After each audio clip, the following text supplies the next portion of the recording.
Assalamualaikum warahmatullahi wabarakatuh. Kami dari kelompok 6 ingin mempresentasikan hasil kerja kelompok kami.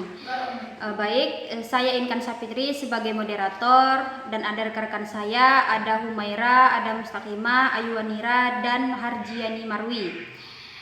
Di sini judul PPT kami itu tentang life history aktivis, di mana kami melakukan wawancara terhadap salah satu ketua BEM Stein di Tengkurundeng. Nah, isu yang kami angkat itu adalah tentang isu nasional tentang kenaikan tunjangan DPR. Di sini saya akan membacakan latar belakangnya. Di tengah kondisi ekonomi masyarakat yang masih menghadapi inflasi dan kesulitan hidup, kebijakan ini dinilai tidak adil dan tidak selaras dengan semangat efisiensi anggaran negara. Nah, demo ini tidak hanya terjadi di Jakarta, tetapi juga terjadi di Aceh Barat kemarin. Nah, setelah kami melakukan wawancara dengan salah satu mahasiswa dari Universitas Tengkurundeng di Molabo, lebih tepatnya dia adalah seorang ketua BEM di Stein.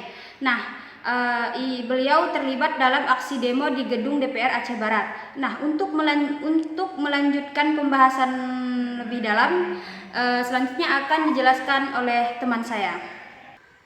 Baik, selanjutnya saya akan menjelaskan rumusan masalahnya. Yang pertama, apa penyebab terjadinya demonstrasi? Demonstrasi terjadi karena adanya ketidakpuasan masyarakat terhadap suatu kebijakan, keputusan, atau kondisi yang dianggap merugikan.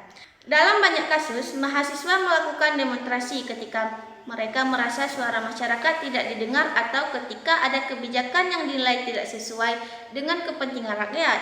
Demonstrasi menjadi salah satu cara untuk menyampaikan aspirasi dan meminta adanya perubahan. Yang kedua, apa tuntunan mahasiswa? Tuntunan mahasiswa biasanya berkaitan dengan kepentingan masyarakat luas. Mahasiswa dapat menuntun pemerintah untuk meninjau kembali kebijakan yang dianggap merugikan, meningkatkan kesejahteraan masyarakat, menjaga transparansi dalam pemerintah, serta memberikan solusi terhadap berbagai permasalahan sosial, ekonomi, maupun pendidikan. Tuntunan tersebut disampaikan agar pemerintah lebih memperhatikan kebutuhan dan kepentingan rakyat.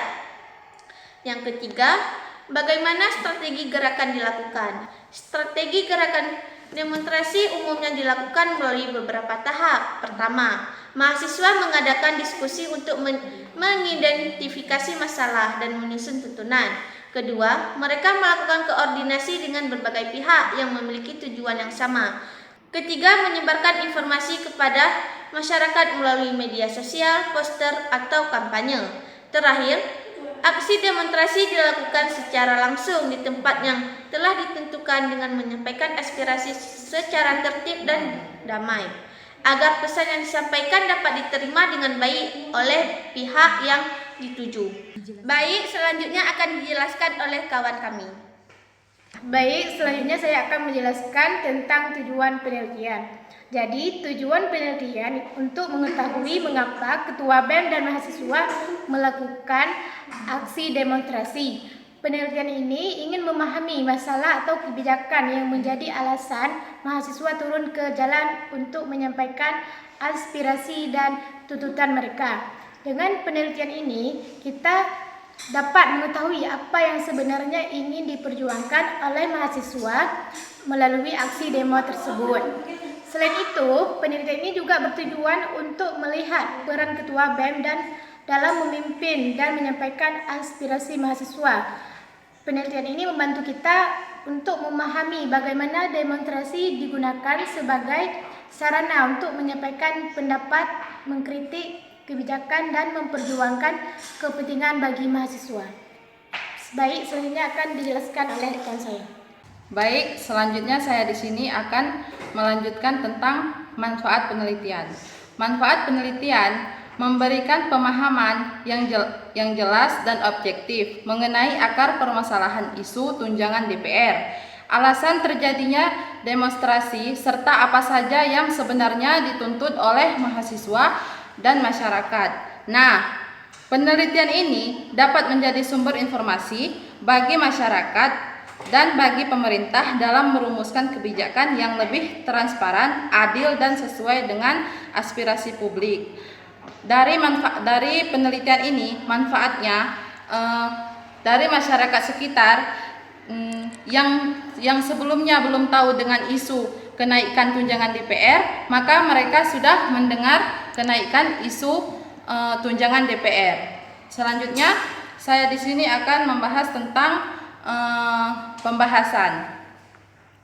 Ketua BEM Stans Tengku Runding berperan mengumpulkan aspirasi mahasiswa, merumuskan sikap bersama dan mempersatukan gerakan dari berbagai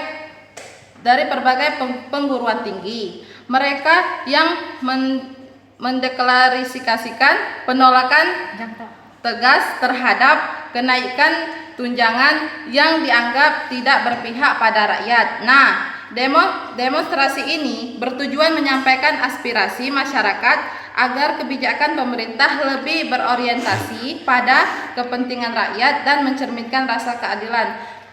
Artinya, dalam pembahasan ini, Ketua BEM Stan ini menolak tentang kenaikan tunjangan DPR karena tidak adil bagi masyarakat. Mungkin hanya itu yang dapat saya sampaikan. Selanjutnya dilanjutkan oleh teman saya. Jadi, kesimpulannya, demonstrasi merupakan bentuk penyampaian aspirasi yang dilakukan masyarakat atau mahasiswa ketika terdapat masalah yang dianggap perlu mendapat perhatian. Melalui demonstrasi, berbagai tuntunan dan harapan dapat disampaikan kepada pihak yang berwenang dengan tujuan menciptakan perubahan yang lebih baik.